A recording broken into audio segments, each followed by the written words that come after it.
Hola, buenas tardes. Bueno, buenas tardes o depende de cuándo lo vean, buenas noches o buenos días o no sé. Porque, bueno, ahora son tardes cuando empiezo a grabar este vídeo.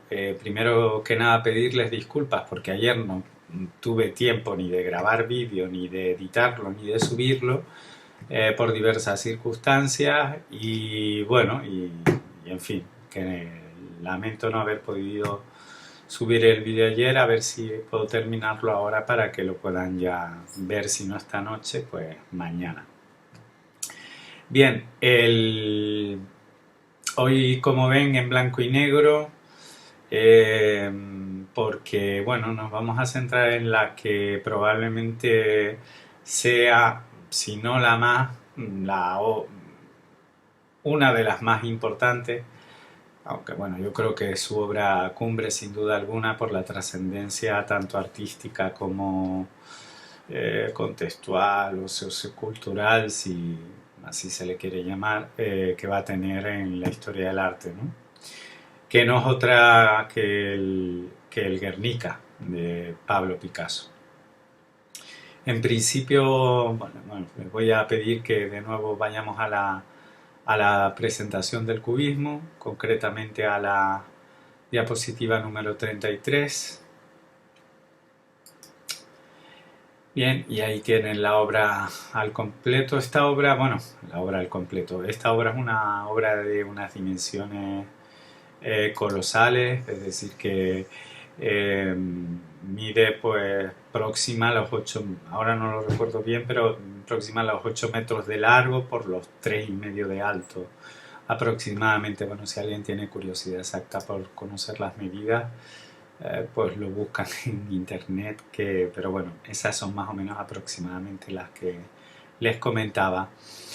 Decirles un poco, bueno, ayer nos habíamos quedado en el cubismo sintético, concretamente la obra de Juan Gris. Y bueno, remontándonos también un poco a Pablo Picasso, pues en esa época de ese cubismo sintético en el cual empieza a trabajar con los papier-collés, un poco a la manera también que lo estaba haciendo Braque, luego también el collage como tal, introduciendo dentro de la obra elementos reales, etcétera, etcétera. Y bueno, luego también sintetizando las formas y planteando el objeto desde múltiples puntos de vista, pero de una manera mucho más sintética, ¿no? Más resumida, por decirlo así, más unitaria. Pues bien, entre ese momento y la creación del Guernica, pues bueno, se suceden ciertas circunstancias que pasaré muy brevemente por encima de ellas, os mencionaré. La primera es el trabajo que va a hacer Pablo Picasso para los ballets rusos, en concreto en colaboración con Jean Cocteau y, bueno, y Diaghilev, digamos el director de los ballets rusos, pues va a diseñar el vestuario, la escenografía, incluso va a añadir Pablo Picasso 3 personajes a dicha representación.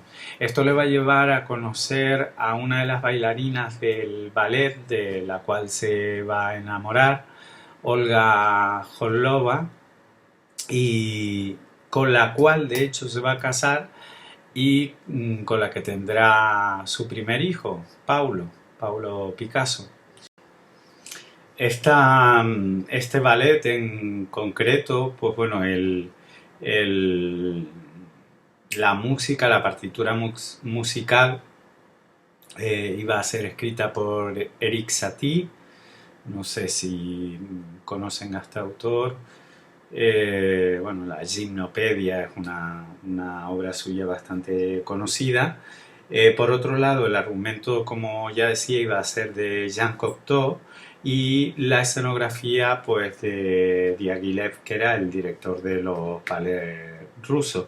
Entonces, entre los cuatro, pues elaboran esta obra, Parade, o Parade en inglés, lo prefieren, en la cual, pues bueno, Picasso de alguna manera retoma todo el tema del circo, de los personajes, de los saltimbanqui, etcétera, etcétera, que ya había trabajado en su época rosa. A pesar de la conjunción de estos cuatro grandes artistas, Parade en principio fue un fracaso absoluto, es decir, el día que se estrena en 1916 en el Teatro de Châtelet, el público, pues poco menos que les grita váyanse a Berlín, fascista o algo así. Cosas de este tipo. Para la sociedad de la época, piensen que en 1914, Primera Guerra Mundial, toda Europa se había enfrentado, es decir, Francia, bueno, inicialmente, luego con Inglaterra, se habían alineado contra Alemania y, bueno, todo aquello que oliese un poco a alemán, pues no gustaba. Parada había sido concebida en Italia, Rusia, pues bueno, el director Diaghilev había triunfado en aquel entonces con El pájaro de fuego, etcétera, otras producciones suyas, pero el público francés, digamos, esta estética cubista no era muy de su agrado. Había un deseo de algo más austero, más convencional, no tan arriesgado, no tan vanguardista, por decirlo así. Bueno, la compañía incluso decide trasladarse a Sudamérica, probar suerte en Sudamérica, cruzar el Atlántico, pero Olga Kollova se queda, bueno, pasando previamente por España para visitar a la familia de Picasso, luego vuelven a París y se queda con Picasso, no viaja a Buenos Aires con la compañía. Allí se casan y luego posteriormente, pues bueno, tienen, como ya decía, el primer hijo de Picasso, Paulo. Olga Kollova le va a aportar a Picasso pues como cierto orden. De hecho se trasladan no ya de Montmartre, Picasso está viviendo en Montrouge, pero bueno, se trasladan a un boulevard de París y tienen una vida mucho más acomodada, no tan bohemia. De hecho, Picasso empieza a frecuentar otras amistades en lo que culturalmente se refiere, y los amigos que habían vuelto del frente de la guerra, pues Braque, por ejemplo, ya no volvió igual, tanto emocionalmente como psicológicamente, pues no era el mismo. Otros como por ejemplo Derain, lo mismo. Vlaminck se le había acusado de connivencia, como ya dijimos en su momento, con la Alemania de entonces. Y Picasso se siente más solo que nunca, ¿no?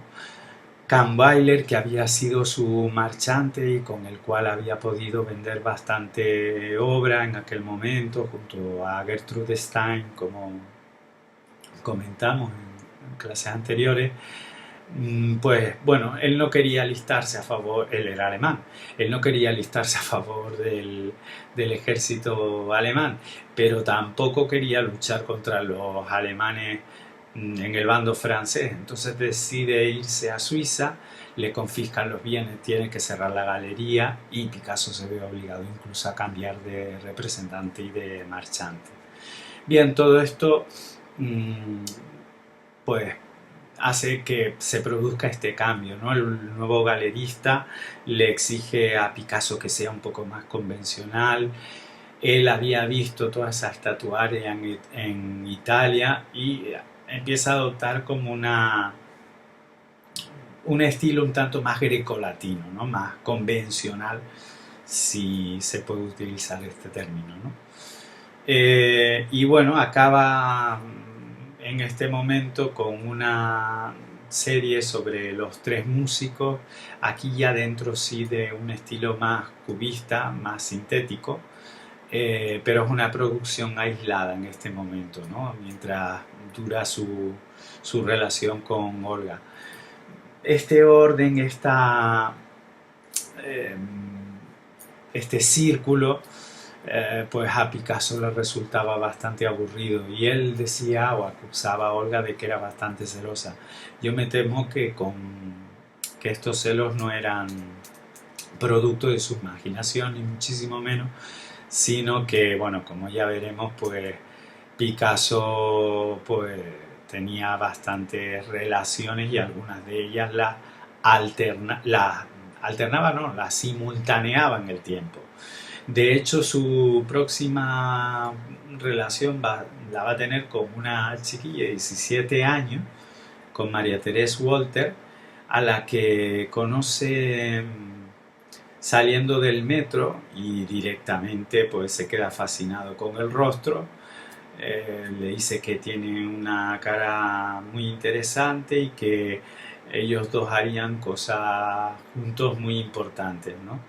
Pues bueno, tanto es así que María Teresa Walter, él durante 6 meses va a estar intentando cortejarla, etcétera, y bueno, al final mantienen una relación amorosa de la cual van a ser la segunda hija de Picasso, Maya.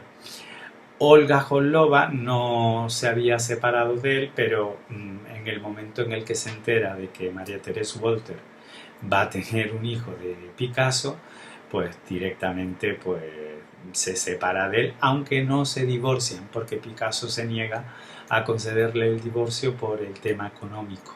Se ve que tenían alguna cláusula al respecto bueno, que no le interesaba económicamente a Picasso.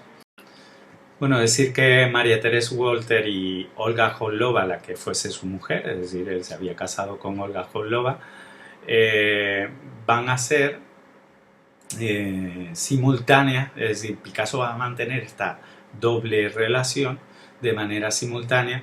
Olga pues estaba en su apartamento de París, de hecho él veraneaba con Olga y Paulo, su hijo, al sur de Francia, en Marsella.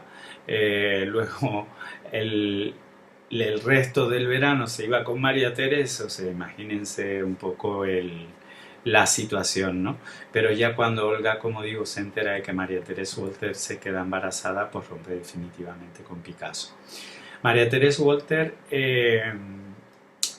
también Picasso la va a retratar, es decir, va a ser de ella motivo de su obra, como lo hizo con Fernando Olivier, como lo hizo con Eva, la cual de Eva no he hablado mucho, prácticamente nada, no sé si la he mencionado. De la propia Olga, no olvidemos tampoco a Germaine, la que fuese amante de Casagemas, que también fue amante del propio Picasso, es decir, que todo este abanico de mujeres en la vida de Picasso pues va a ser una constante y, como ya digo, en algunos momentos de manera simultánea, ¿no? En el caso de María Teresa Walter, pues bueno, él va a iniciar una serie en la cual, una serie principalmente de grabado, más que pintura en este caso, aunque también hay algún lienzo y bastantes dibujos eróticos al respecto en los cuales él se autorretrata o se identifica con la figura del Minotauro, y la propia María Teresa Walter pues aparece o portando un quinqué o como torera, incluso vestida como torera. Es casi como si él tuviese conciencia un poco de esa doble moral, ¿no? No olvidemos que Picasso tenía 40 y pocos años y María Teresa Walter apenas 17 cuando se conocen, ¿no? Bueno, pues posteriormente, ya en 1936, aparece en la vida de Picasso otra mujer, en este caso una artista, una fotógrafa, bueno, también tiene alguna pintura, es decir, se dedica más tarde a la pintura, pero inicialmente era una fotógrafa, una grandísima fotógrafa. Si están interesadas en conocer la obra de ella, se las recomiendo porque, bueno, igual la voy a recuperar cuando veamos el surrealismo, porque mucha gente es una de las grandes fotógrafas surrealistas, casi al nivel, casi no, incluso en muchos casos con una obra de mayor enjundia que la del propio Man Ray, ¿no? O a la altura de otros grandes fotógrafos como Cartier-Bresson, Brassai, etcétera, etcétera, que supongo que habrán visto también en los que tengan, las que tengan la optativa de fotografía. Bien, pues como le decía, a Dora Maar la conoce, hay una anécdota que la conoce en el café Le Deux Magots, un café, pues los típicos cafés parisinos vinculados a las tertulias, a ese movimiento de vanguardia. Y hay una anécdota que comenta Victoria Kumbalia, una historiadora del arte que fue profesora mía, y comenta que, bueno, que Dora Maar estaba jugando como con una pequeña navaja que se iba lanzando con la mano abierta entre los dedos, y que Picasso se quedó fascinado porque en algún momento cuando fallaba ella parecía que ni se inmutase. Eh, no sé, no se sabe bien si Picasso identificó eh, ese carácter un tanto sadomasoquista que podía haber en esta escena, ¿no? Pero lo cierto es que se queda fascinado con este hecho. Y Dora Maar, pues a diferencia de María Teresa Walter, que era una niña que cuando él se presenta como Picasso, ella ni siquiera sabe quién es y se queda así como medio sorprendida, pues Dora Maar sí que conoce quién es Picasso y sabe muy bien quién es él, y un poco por todo el vínculo que tenía con la vanguardia, ¿no? De hecho, pues bueno, durante la época en que Dora Maar y Picasso mantienen esta relación, pues a diferencia de sus otras relaciones, pues Picasso comentaba, ¿no?, que con Dora las conversaciones al respecto del hecho artístico que tenía eran de un nivel elevadísimo, ¿no? Bien, pues esto es más o menos lo que sucede entre ese final del cubismo sintético del que hablábamos en la clase anterior y este momento en el cual va a estallar en España la guerra civil. El estallido de la guerra civil, Picasso está en París, es decir, que no está en España, pero Picasso había sido nombrado director del Museo del Prado en el exilio por el gobierno de la República de entonces. Y además le habían encargado para la Exposición Universal de 1937 un gran lienzo. Pues bien, este lienzo a Picasso en este momento, o este encargo, mejor dicho, a Picasso lo encuentra en un momento de una cierta crisis creativa y realmente no sabe sobre qué hacer el lienzo, duda mucho y bueno, de esto hay algún testimonio escrito en alguna carta, algún colega con el que mantenía correspondencia.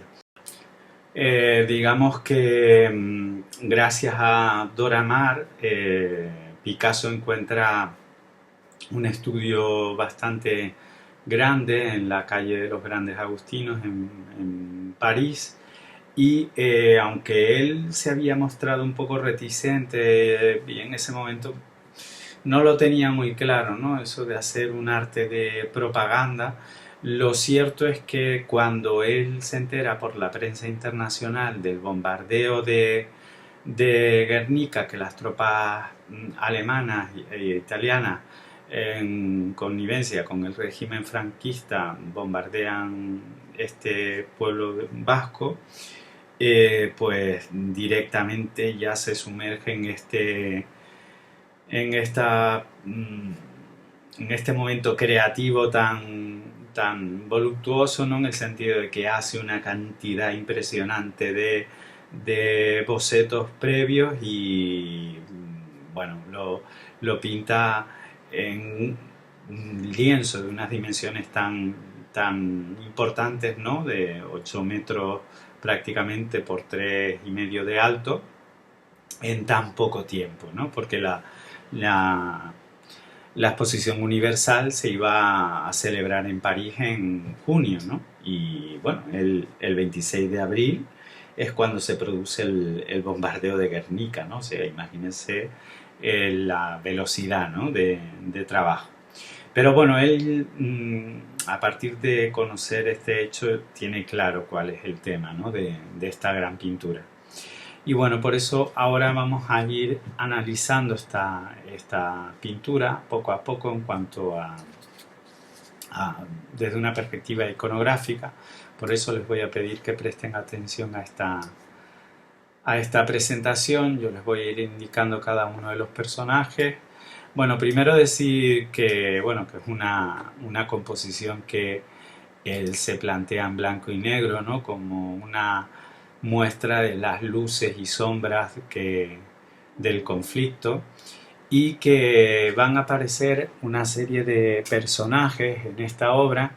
Fíjense esa composición, en principio piramidal, ¿no? Si observamos, bueno, es una composición bastante compleja, pero podríamos establecer ese gran triángulo que conforman la lámpara o el quinqué, con esa línea que dibuja hacia la pierna que se extiende este personaje a la derecha, y la otra línea que iría hacia la figura de la mujer con el niño, o que llegaría incluso hasta la mano de este personaje que aparece en el suelo, ¿no? En principio, pues bueno, aquí a la izquierda tenemos esta imagen del toro. Decir que a Picasso se le preguntó en muchas ocasiones sobre la iconografía o la iconología de esta obra, que representaba una cosa, que representaba la otra. Y bueno, él tampoco es que fuera, como ya hemos visto a lo largo de las clases anteriores, muy propicio a explicar en palabras o a detallar qué significaba una cosa u otra. De momento, pues bueno, al respecto del toro, él dijo que representaba pues la brutalidad y la oscuridad, y que bueno, que esto mucha gente pues lo entendió como un símbolo del franquismo, ¿no? Pero no olvidemos también que él se había autorretratado como Minotauro en esa serie de la que hablábamos antes, al respecto de su relación con María Teresa Walter. Entonces aquí también podríamos ver como una especie de autorrepresentación de sí mismo, ¿no? Fíjense cómo, bueno, ya luego iremos viendo en la evolución del cuadro, cómo, porque este cuadro fue fotografiado por Dora Maar en distintas fases, ya veremos cómo esta no fue la orientación inicial del toro. Pero bueno, podríamos ver en la colocación, en el lugar donde se encuentra, también una especie de referencia a las Meninas de Velázquez, en la cual este toro sería el propio Velázquez, es decir, en este caso el propio Picasso, y algunos autores han querido ver en este personaje de aquí como una especie de piedad, el personaje de la madre llorando, una especie de piedad, pero que también podría recordar incluso hasta la propia Agustina de Sarmiento, ¿no? en el cuadro de las Meninas. Este personaje de la madre que llora, que sostiene a ese hijo, fíjense en la lengua es casi como un pincho, ¿no? Como una espada. Los ojos aparecen representados como dos lágrimas, ¿no? Es decir que el ojo y la lágrima son una misma cosa. Y en la figura del niño aquí que aparece muerto, yo sí que creo que hay una evidente relación con otra obra de Goya que vimos en Los desastres de la guerra. No sé si recuerdan, pueden volver a esa presentación del romanticismo, cuando veíamos la serie de grabados de Los desastres de la guerra, en concreto el grabado que se titula Estragos de la guerra, y un personaje que aparece también así como un niño muerto con la cara al revés. También este otro símbolo que aparece aquí entre el caballo y el toro, que es esa especie de paloma medio iluminada, como un contraste eh, entre la parte iluminada que ilumina la bombilla y la oscuridad, ¿no? Todo el cuadro está concebido como esa zona claro, esa zona no, perdón, ese contraste entre claro oscuro y esta paloma casi agonizante, ¿no? Un símbolo de la paz rota, de la paz perdida. Vamos a continuar por abajo por el guerrero muerto que aparece aquí como desmembrado, fíjense como una cabeza cortada, un brazo, el otro brazo aparece por el otro lado que sostiene una espada, de la mano parece emerger como una especie de flor, símbolo casi como de esperanza, y esto ya lo habíamos visto en otras obras del romanticismo, ¿no? También tanto de Goya como de Lacroix. Podría haber una cierta referencia aquí a la libertad guiando al pueblo en esos personajes que aparecían en la base de la obra, ¿no? De esa pirámide, y estas obras las conocía Picasso. El centro de la obra lo ocupa este caballo, que al igual que la madre que llora, pues fíjense en la lengua, ¿no? Como que es una especie de punta de espada, y es curioso porque este caballo también, si se fijan en el vientre, aparece ahí como una especie de punta de lanza. Ni que decir tiene que la relación aquí con otra obra de Goya, la del 2 de mayo, en concreto la de los mamelucos, en la cual uno de los eh, personajes acuchilla, ¿no? al caballo, pues tendría bastante relación con esa obra. También al respecto del caballo le preguntaban a Picasso si era el pueblo español, si era el bando franquista, el bando republicano, etcétera, etcétera. Y bueno, en realidad sí que podría haber una representación del sufrimiento, ¿no? Del pueblo. Pero sí es cierto que si establecemos esa analogía con la obra de Goya, quienes iban en ese caballo eran realmente los mamelucos, no los madrileños, ¿no? Entonces, en este sentido, pues, bueno, podría ser bien una representación hasta del propio franquismo, ¿no? A la derecha de este personaje tenemos tres personajes femeninos. Un personaje aquí que parece que tiene una pierna rota, que avanza casi o suplicante o con esa pierna desmembrada. En esta figura muchos críticos han querido ver la imagen de la propia Dora Maar, porque inicialmente en esta representación la dibujaba llorando, ¿no? Y esta es una característica de los retratos en los que aparece Dora Maar, que la representa prácticamente siempre llorando. Este personaje que parece salir de la ventana, ¿no? Bajo este tejado, estas tejas que aparecen aquí, que porta como una especie de quinqué en la mano, podría ser también una representación de la propia María Teresa Walter. Y este otro personaje aquí femenino que aparece con los brazos en alto, pues por un lado podríamos ver una clarísima relación al 3 de mayo, es decir, a esa otra obra de Goya, ¿no? Los fusilamientos del 3 de mayo, ese personaje que alzaba los brazos en alto, ¿no? Pero otros autores han querido ver a la propia Olga Hollova, a la cual él parece querer olvidar y quemar, porque de hecho en una versión inicial, como veremos, pues este personaje estaba situado como una especie de pira de leña, ¿no? Entonces vendría a ser como una especie de intento de exorcizar la figura de Olga Hollova, que le había traído últimamente tanto, entre comillas, disgustos al propio Picasso. Pues bien, vamos a pasar a la diapositiva 34. Miren, en esta diapositiva les he puesto un vínculo a a una herramienta muy potente. El Guernica, bueno, como saben, se encuentra actualmente en el Museo Nacional, el Centro de Arte Reina Sofía, en Madrid. Y si hacen clic aquí en las letras, les va a llevar a esta página que pone Repensar Guernica. Bueno, decir que esta página, bueno, es casi inacabable lo que hay aquí. Si le dan a la flecha, ahí tienen un poco toda la historia, pues en la siguiente página habla un poco de eso, del 26 de abril, de cómo Guernica fue bombardeada por las tropas alemanas e italianas. Allí aparece Guernica tras el bombardeo en 1937, una foto que apareció en la prensa internacional.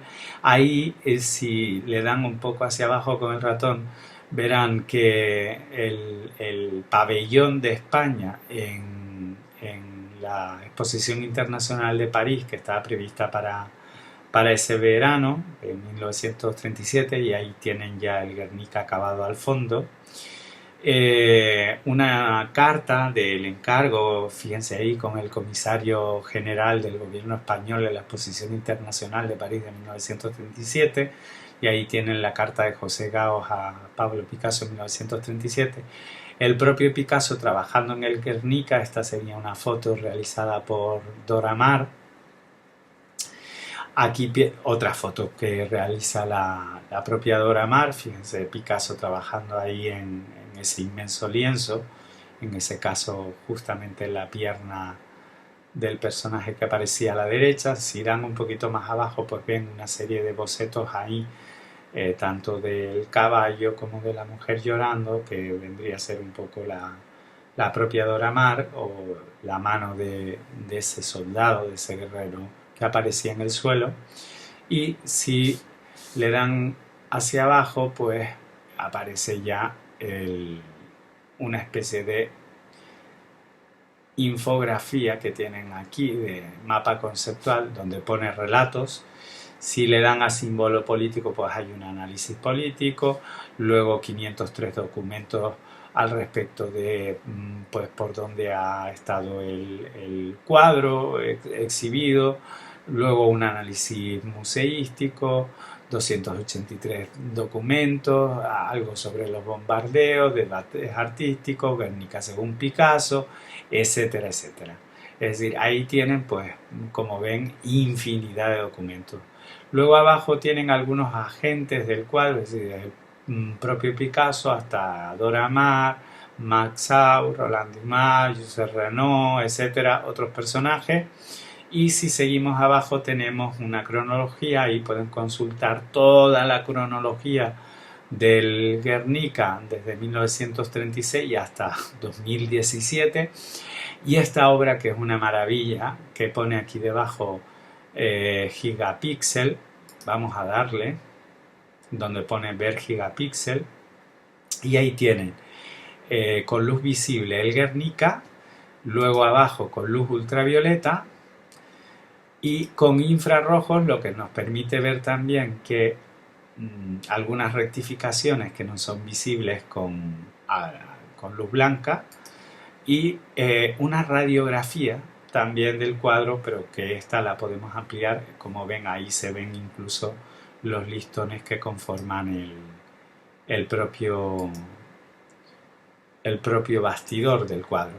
Bueno, pues bien, si ahí ustedes le dan a más zoom, háganlo, váyanse acercando poco a poco hasta un tope para que puedan ver la definición tan asombrosa y tan maravillosa que podemos ver, incluso el craquelado de la pintura.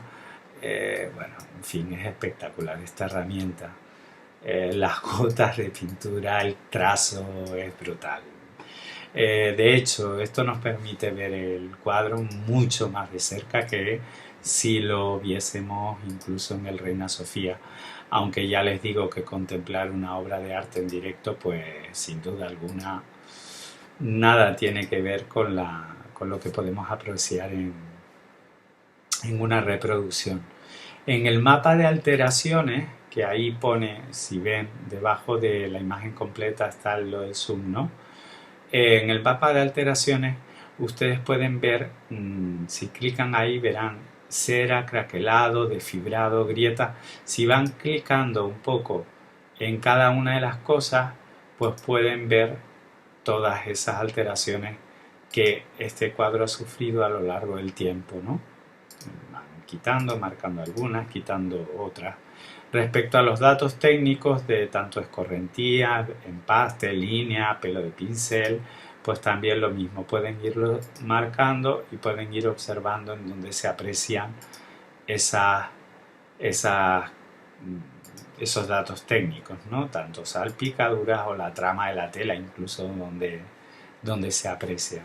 Es impresionante, ¿no? Esta herramienta.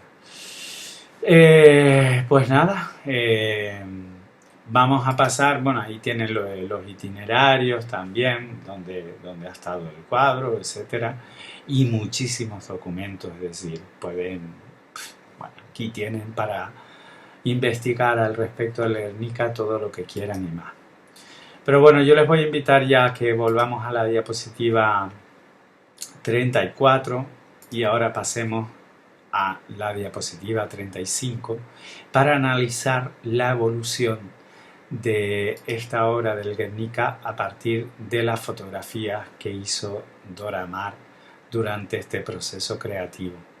Bueno, decir que Dora Maar se cree también que realizó algunas líneas en el caballo, es decir, que algunas líneas del caballo están realizadas por su propio trazo. Bueno, esto lo aporta Victoria Kumbaya, la que les digo que tiene esta obra de Dora Maar más allá de Picasso, la cual les recomiendo muchísimo porque es una investigación asombrosa la que hace y bueno, nos da una idea de la gran importancia que tuvo Dora Maar como artista para el siglo XX y para la historia del arte en general. Pues bien, pasamos ahí, tenemos a la diapositiva 35, tenemos una foto de Dora Maar. Pasamos a la figura 36, fíjense ahí como el toro inicialmente en este primer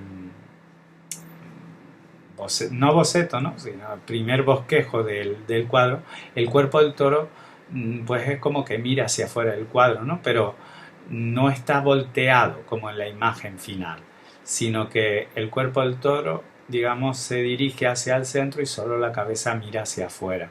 Luego está este personaje de aquí abajo, el personaje del guerrero, que luego lo cambia. Fíjense ese puño en alto, ¿no? De la pata, que podría ser a la vez un símbolo de comunista, ¿no? Asociado al Partido Comunista. La cabeza del caballo que aparece abajo no está ocupando el terreno superior. El personaje que esté envuelto en llamas, luego el personaje del candil de María Teresa Walter sí que lo tenía más o menos claro, así como el de la madre llorando que aparecía a la izquierda. Vamos a pasar al segundo estado del cuadro para que vean algunas diferencias. ¿Vale? Aquí ya observamos, por ejemplo, que hay mucha más información justo debajo del personaje que está en llamas y del que arrastra esa pierna, aquello que les decía que colocaba a Olga Kollova como en esta pira, ¿no? Casi funeraria. Pasamos a la versión 3 en la cual ya empieza a trabajar con el color y con todo este claro oscuro. Aún la cabeza del caballo se mantiene aquí bueno, a mitad de la obra, no en el plano inferior, pero no ocupa ese lugar que tan alto, ¿no? En la composición.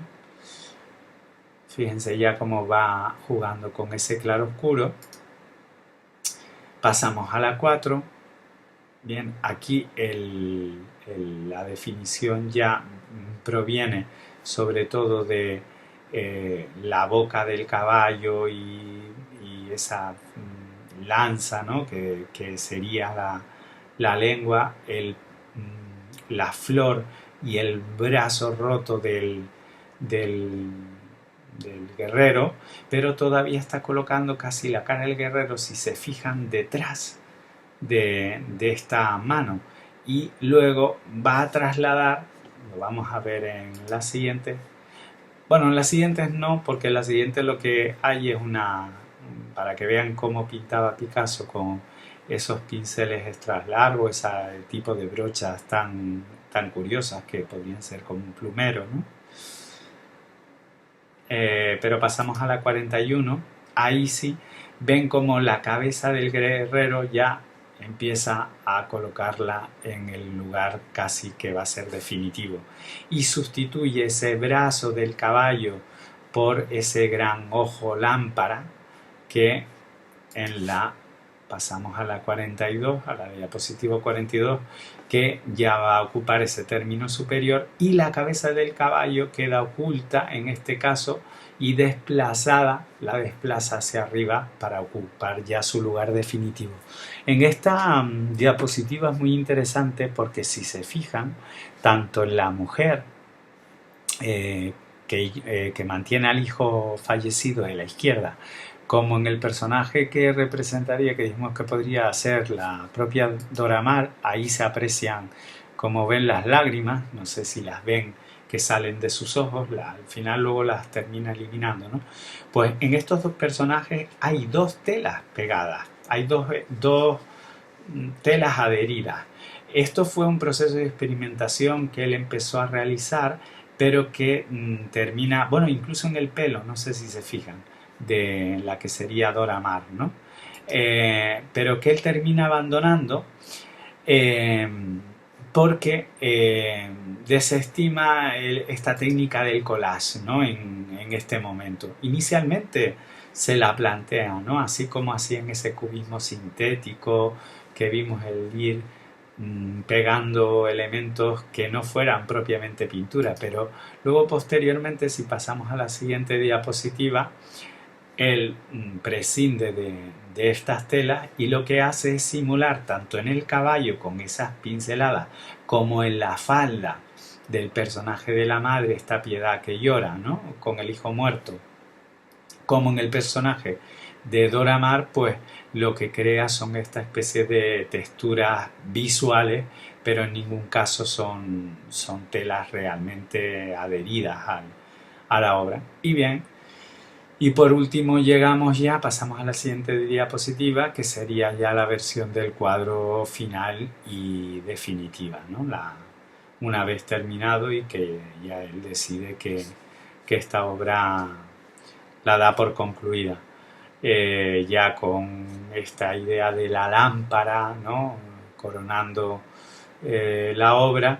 Y bueno, quizás resulte un tanto forzoso o forzado lo que voy a decir, pero yo no sé, quiero ver una cierta relación también con, no sé si a ustedes les parece que también podría existir con Los comedores de patatas de Vincent Van Gogh, esa obra lúgubre, ¿no? de la región de Mons, con aquellos mineros que hay como una especie de lámpara en el techo que ilumina toda esta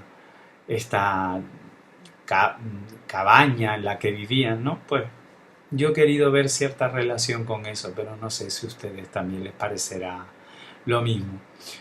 Pues nada, con esto daríamos por terminado esta presentación al respecto del cubismo. Picasso, bueno, posteriormente al Guernica, pues va a mantener una producción hasta su fallecimiento, incansable como siempre, pero bueno, nos vamos a quedar aquí un poco por no alargar en exceso el tema. Cualquier cuestión que ustedes quieran sugerir al respecto del cubismo, pues les invito a que me la envíen por el Instagram, no sé, alguna relación, algo que hayan visto, en los comentarios también pueden hacerlo, o subir a las stories del Instagram, de su propio Instagram, y compartirlo conmigo. Pues les invito a que lo hagan sin ningún género de dudas, pueden hacerlo. Es decir, que estaría muy bien completar pues un poco lo que yo he ido diciendo con las aportaciones de cada una o de cada uno. Entonces, pues bueno, también aprovecho el final de la clase para informarles que al respecto de las sugerencias que me han dicho de algunas plataformas, la Consejería de Educación ha establecido una gratuita que es Webex. A mí me ha dado últimamente problemas para generar la contraseña, algún alumno, alguna alumna también me ha sugerido otras. Vamos a ver cómo lo hacemos porque mañana ya es viernes y yo no he conseguido todavía activar ninguna de ellas o encontrar el modo, ¿no? Para que ustedes puedan sugerir dudas, preguntarme dudas, etcétera, etcétera. Y la verdad es que lo del Skype me llevaría, pues bueno, como solo permite 10 participantes por sesión, pues claro, tendrían que ir entrando y saliendo unos u otros y sería quizás un poco complicado. No obstante, pues bueno, pues ya intentaré dar respuesta mañana a esto y les digo, pues bueno, cómo lo abordaremos. Lo dicho, pues cerramos aquí el tema del cubismo. Bueno, decir del Guernica, para finalizar, que no podemos considerarla una obra propiamente cubista en sí misma.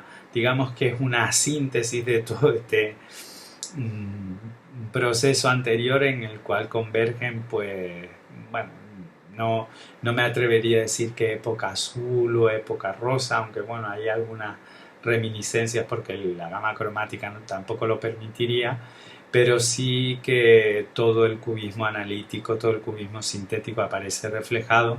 Gran parte de esta época greco-latina, los grabados del Minotauro, etcétera, etcétera, convergen en esta obra, ¿no? Y de alguna manera también van a anticipar algunas obras posteriores de la obra de Picasso.